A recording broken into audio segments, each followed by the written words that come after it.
Oke, baik. Assalamualaikum warahmatullahi wabarakatuh. Perkenalkan, nama saya Maulana Diatma. Saya dari perwakilan kelompok 2. Kali ini saya akan memaparkan hasil diskusi dari kelompok kami, yaitu perusahaan Ruang Guru. Sebelum kita masuk ke analisisnya, kita perlu mengetahui nih deskripsi singkat dari Ruang Guru, yang dimana Ruang Guru merupakan perusahaan yang bergerak di bidang teknologi dan pendidikan, yang dimana Ruang Guru merupakan perusahaan nomor satu di yang menyediakan bimbingan belajar online, yang dimana kan mereka telah tersebar di hampir di seluruh provinsi di Indonesia dan memiliki lebih dari 22 juta pengguna dan mempekerjakan lebih dari 300.000 guru. Nah, setelah kita mengetahui dari deskripsinya, kita juga perlu nih mengetahui visi misi dari Ruang Guru itu sendiri. Yang dimana tujuan dari Ruang Guru itu sendiri adalah untuk memberikan pendidikan yang berkualitas melalui teknologi secara berbasis online yang bisa diakses secara luas, kapan saja dan di mana saja. Nah, untuk bisa mendapatkan atau mencapai tujuan tersebut, mereka memiliki 4 misi utama, yaitu memberikan layanan pendidikan dan menyediakan guru-guru yang terbaik. Selanjutnya itu ada meningkatkan kualitas pengajar dan menciptakan lapangan pekerjaan yang baru, terutama bagi guru-guru. Yang ketiga, mereka menggunakan teknologi untuk membantu siswa, guru, dan orang tua dalam aktivitas belajar mengajar. Dan yang terakhir, mereka mengembangkan pelayanan dan berkolaborasi dengan pihak eksternal untuk menciptakan inovasi produk. Nah, setelah kita mengetahui nih visi dan misi dari Ruang Guru, kita perlu menganalisis kedua komponen itu, yang dimana visi dari Ruang Guru itu sendiri yang pertama adalah aksesibilitas pendidikan lewat teknologi. Namun ada tantangan mereka, yaitu terdapat kesenjangan digital di beberapa daerah pelosok. Contohnya ya di daerah Papua atau di daerah Nusa Tenggara itu masih terkendala sinyal atau gawai mereka itu sendiri. Terus misi mereka juga yaitu untuk menciptakan materi dan guru yang terbaik dengan harga yang cukup terjangkau. Namun walau mereka telah membuat seperti itu, masih ada beberapa keluhan yang menyatakan bahwa harga dari Ruang Guru itu masih tergolong mahal gitu. Nah, selanjutnya itu dari misi ketiga, yaitu peningkatan kualitas dan penghasilan guru, yang dimana Ruang Guru sangat menggebu-gebu ingin membuka lowongan kerja bagi para guru dan pegawai yang ingin masuk ke Ruang Guru. Namun mereka lupa bahwa mereka juga memiliki standarisasi dari perusahaan mereka, sehingga mereka terlalu over hiring, dan pada saat tahun 2022 mereka melakukan PHK massal. Selanjutnya itu ada pemanfaatan teknologi dan pembelajaran, yang dimana Ruang Guru telah menyediakan banyak fitur-fitur, contohnya itu laporan belajar, jadwal, dan monitoring dari orang tua, sehingga dapat menciptakan dapat menciptakan inilah eh, monitoring dari dapat menciptakan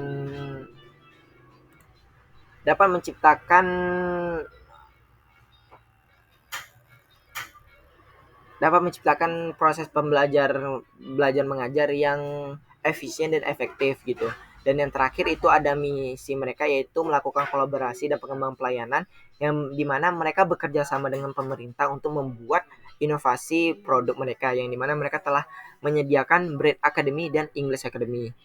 Selanjutnya, Ruang Guru telah menyediakan teknologi informasi, yaitu telah menciptakan platform digital berbasis aplikasi dan website, yang dimana mereka telah membuat UI dari versi mobilenya dan versi websitenya untuk melakukan pembelajaran gitu, untuk para orang bisa mengakses Ruang Guru gitulah. Terus mereka juga telah mengadakan pembelajaran interaktif dan live teaching, yang dimana Ruang Guru selalu mengadakan live teaching dan itu bisa diakses di aplikasi mereka, yang dimana ada fitur khusus live teaching dan mereka bisa mengakses pembelajaran itu. Dan selanjutnya di sini kami menganalisis divisi Human Capital dan Corporate Affairs, yang dimana bahasa bayinya itu Human Capital ini HR-nya lah, Human Resource-nya. Yang dimana job description dari Human Capital ini yang pertama adalah bisa bekerja jarak jauh, terus diutamakan mereka dari lulusan sarjana psikologi, terus mereka bisa menangani proses rekrutmen, dan mereka bisa melakukan penilaian dan membuat laporan sederhana dan bisa berkomunikasi kepada pihak-pihak lain, dan mereka bisa melakukan sistem pelacakan perekrutan untuk melakukan laporan gitu. Nah, untuk bisa melaksanakan job description tersebut, ruang guru telah memiliki standarisasi dari human capital dan corporate affairs yang mereka inginkan. Yang pertama, yang tadi saya bilang, mereka diutamakan lulusan dari psikologi dan fresh graduate itu dipersilahkan untuk melamar. Dan selanjutnya itu memiliki pengalaman magang dan freelance, berpengetahuan luas dalam tes psikologi dan wawancara, mampu bekerja secara cepat, dan bisa bekerja di bawah tekanan. Selanjutnya itu bisa menjaga kerahasiaan dengan ketat dan bisa berinisiatif dan kreatif dalam melakukan rekrutmen gitu. Terus selanjutnya itu ada analisis gap, yang dimana ada tiga gap yang pernah dialami oleh human capital dan corporate affairs nih. Yang dimana itu yang pertama itu ada gap kinerja dan kesejahteraan, yang dimana pada saat itu human capital sangat kesulitan dalam mencari rekrutmen tenaga pengajar yang sesuai dari standar K12 academics. Terus mereka juga pernah mengalami gap kompetensi, yang dimana kebanyakan SDM dari human capital ini didominasi oleh Gen Z, sehingga mereka masih kesulitan dalam menyesuaikan lingkungan kerja yang cepat dan harus bisa multitasking gitu.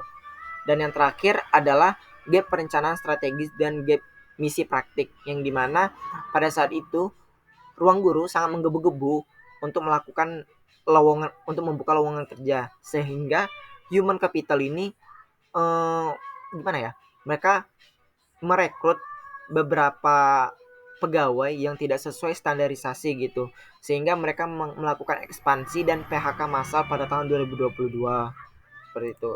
Nah, setelah kita mengetahui gap apa aja sih yang dialami oleh ruang guru di divisi itu, kita perlu mengetahui faktor internal dari ruang guru untuk bisa menentukan solusi dari yang mereka alami. Nah, yang pertama itu adalah budaya perusahaan, yang dimana budaya kerja dari ruang guru itu sendiri itu disingkat dengan nama shift, alias kolaboratif, human centric, introspektif, entrepreneurial, and fun. Nah, yang dimana ya shift ini merupakan budaya perusahaan dari ruang guru itu sendiri. Nah, selanjutnya itu struktur organisasi, yang dimana ruang guru dipimpin oleh dua pimpinan, yaitu CEO-nya dan CPO-nya, yang bertanggung jawab atas seluruh departemen dari perusahaan tersebut.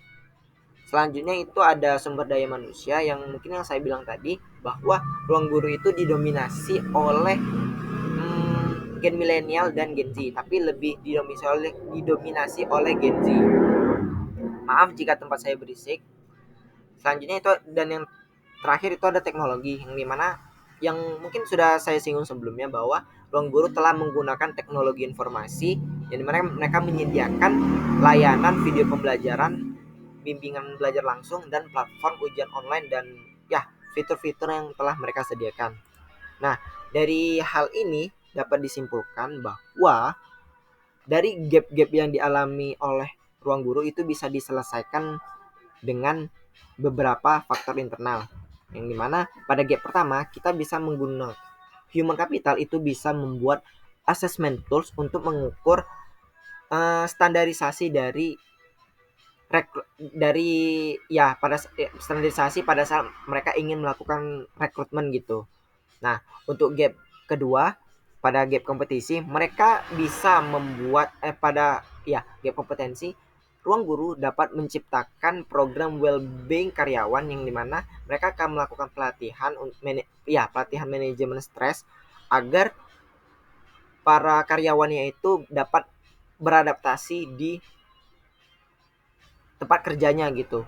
Dan yang terakhir pada gap ketiga, mereka dapat pada gap ketiga, human capital itu dapat membangun sistem workforce planning untuk memprediksi kebutuhan SDM jangka panjang. Jadi mereka tuh tetap tetap melakukan rekrutmen dengan standarisasi yang telah ditetapkan oleh ruang guru, agar dapat memenuhi kebutuhan SDM mereka dengan dari jangka panjang gitu loh. Nah, setelah kita mengetahui dari visi, faktor internal, gap, dan solusinya, kita perlu mengetahui juga strategi digital dari ruang guru itu sendiri. Maaf jika agak berisik, maaf sekali lagi.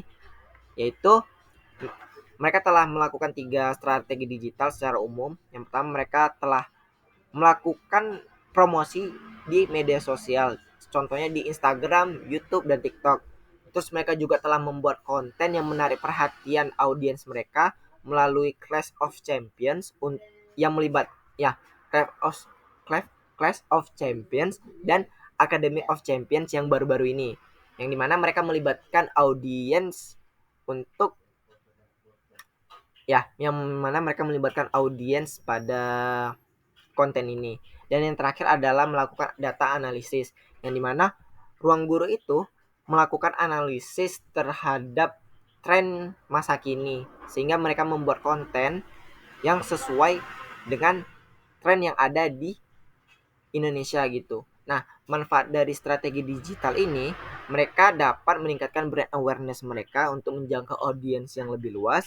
Terus mereka akan meningkatkan engagement audiens melalui konten interaktif dan visual.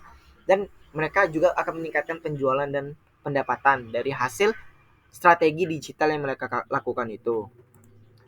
Oke, sekian dari saya. Mohon maaf apabila ada kesalahan. Maaf jika ada suara-suara yang berisik karena ini di luar dari kemampuan saya. Saya Maulana Diatma dari kelompok 2 pamit undur diri. Apabila ada kesalahan mohon dimaafkan. Saya akhiri. Wassalamualaikum warahmatullahi wabarakatuh.